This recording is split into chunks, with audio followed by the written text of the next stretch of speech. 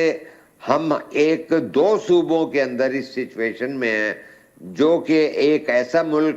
جو اس وقت جو ہے اقتصادی جو ہے استحکام کی طرف جسے جانا چاہیے تھا، جو ایک ایسے پروسیس سے نکلا ہے کہ جہاں ملک دیوالیہ کی دیوار پہ یا کنارے پہ کھڑا تھا، وہاں سے لانے کے بعد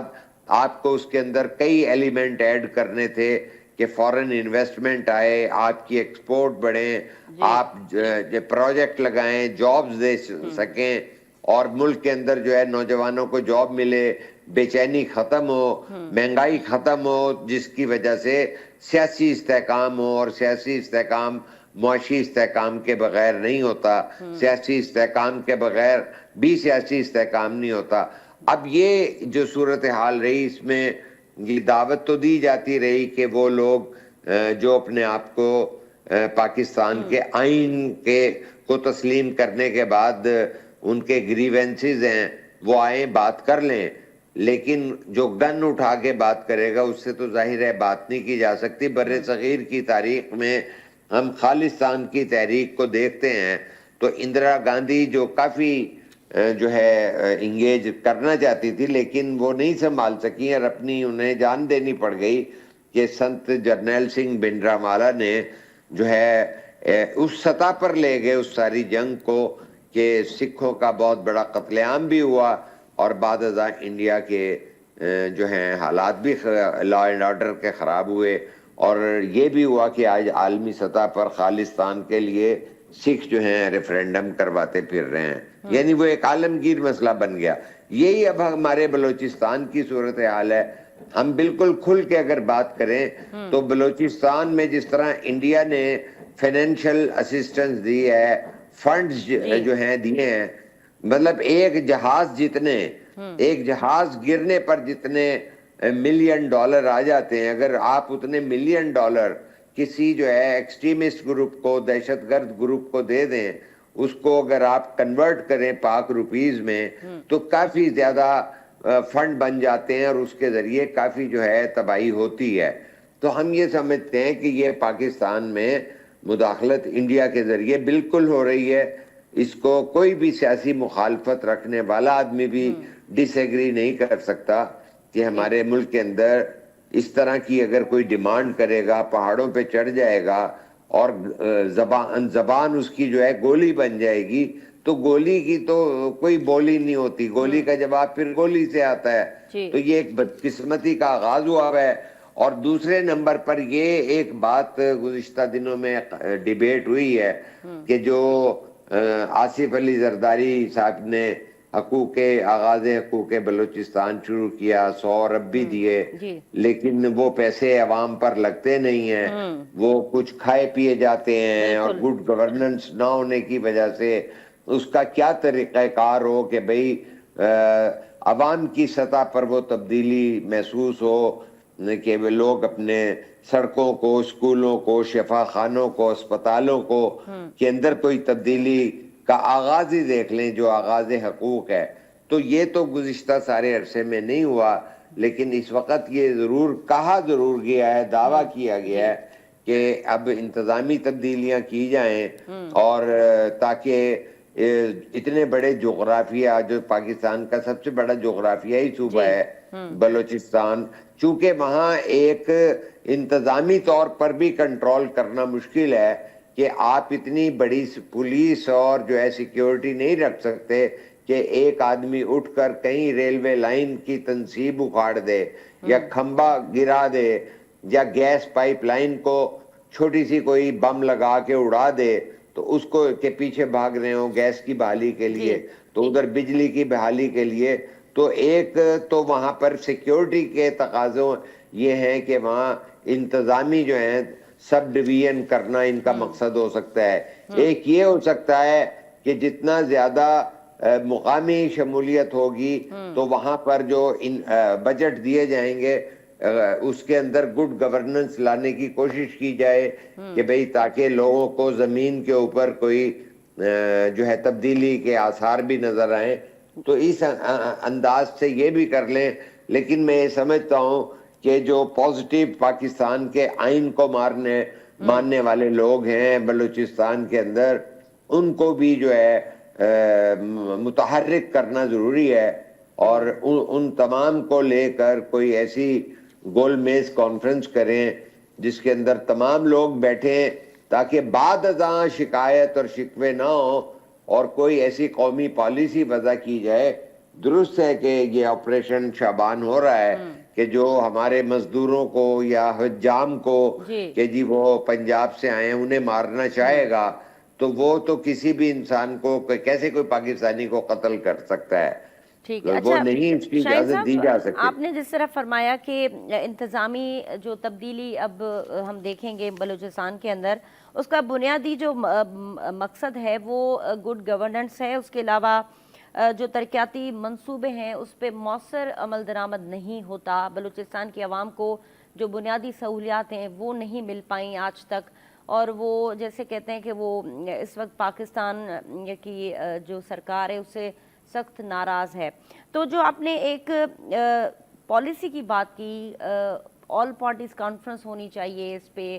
سیاسی جو اس کے مسائل ہیں، جو ایک غیر یقینی کی صورتحال ہے بلوچستان کے اندر، اس حوالے سے صرف یہ انیشیٹو کے اضلاع بڑھا دیے جائیں، تنظیمی ڈھانچہ اس کو تبدیل کر لیا جائے، تو یہ کیا کافی ہوگا بلوچستان کو جو اس وقت ضرورت ہے، اور جتنے وہاں کے مسائل ہیں، تو یہ جو ہم بیبی سٹیپس لے رہے ہیں اس سے کیا وہ پازیٹیو یا پھر وہ خاطر خواہ نتائج ہمیں مل پائیں گے؟ دیکھیے میں تو سمجھتا ہوں کہ اچھا جذبہ ہونے کے باوجود جتنی سچویشن، جتنے بڑے بڑے دشمن اور جتنے بڑی دولتیں خرچ کی جا رہی ہیں پاکستان کو ڈی سٹیبلائز کرنے کے لیے، اور خاص طور پہ جب پاکستان کا خارجہ امور میں عالمی سطح پر یہ امیج بنا، تو اس کے اندر اور اگر کوئی جو ہے 20 ملین اور 100 ملین اور زیادہ ڈال دے گا تو اس کے اثرات تو یہاں پر تباہی اور جو ہے لڑائی کی صورت میں نظر آئیں گے۔ لیکن میں یہ سمجھتا ہوں کہ آپ نے بالکل بیبی چینجز کا درست اصلاح کی ہے اور صحیح احاطہ کیا ہے اس سارے اقدامات کو، کہ ایک تو پھیلاوا ہے، آبادی کم ہے، لوگ دور دور ہیں، تو وہاں پہ لوگوں کو آپ کو انگیج کرنا پڑے گا۔ مثلا اسکول بھی بنا دیتے ہیں تو وہاں کوئی ٹیچر 5 اسٹوڈنٹ کے لیے ٹیچر جانے کو تیار نہیں ہے، ٹیچر میں جانے کو تیار ہوں تو میں انسیکیور محسوس کر رہا ہوں راستے میں، یا رات کو کوئی آ کے مار جائے گا۔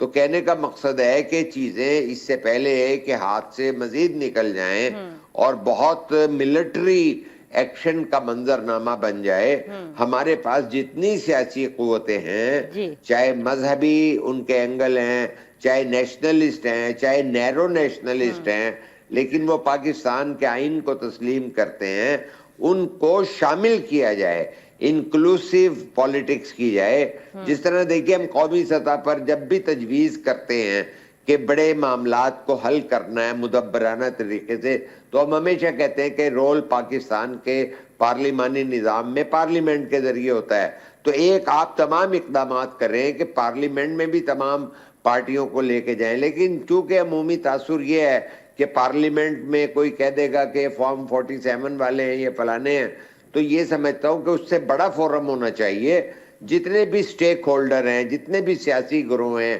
جتنے بھی جو ہے سماجی گروہ ہیں، ان تمام سٹیک ہولڈرز کو، تاجروں کی تنظیموں کو جو بلوچستان میں ہیں، جو صنعت کار ہیں، ان ساروں کو جو ہے شمول انکلوسیو کر کے آپ کریں۔ ایک ٹوٹل ملٹری آپریشن جو ہے اس کا عالمی سطح پر پروپیگنڈا اگر ہوا تو وہ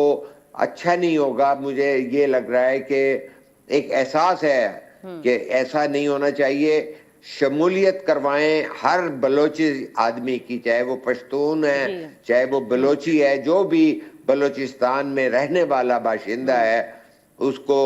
احساس دلوائیں کہ وہی جو ہے بلوچستان کا مالک ہے اور اس کی شمولیت کسی نہ کسی شکل میں ہے۔ اوپر سے آنے والے فیصلے نہیں لگنے چاہیے،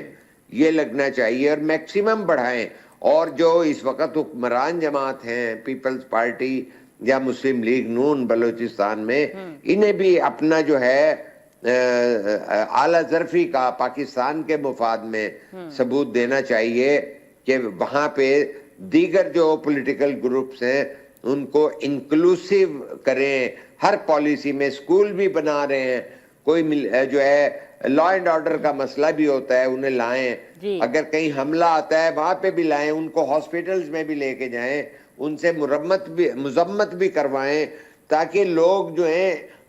شامل ہوں اور ان کا ٹرسٹ لیول بڑھے، ان کا اعتماد جو ہے اس میں اضافہ کیا جائے، کیونکہ بیچ میں جو خلیج ہے اس کا دشمن فائدہ اٹھاتا ہے، پھر پروپیگنڈا ہوتا ہے، پھر سوشل میڈیا کے دور میں پروپیگنڈا بڑا مہلک ہوتا ہے کہ پرانی ویڈیو دے کے کہہ دیں جی اتنے بندے وہاں مار دیے گئے ہیں۔ تو میں یہ سمجھتا ہوں کہ تمام جو ہیں لوگوں پر مبنی کمیٹیز بنائی جائیں اور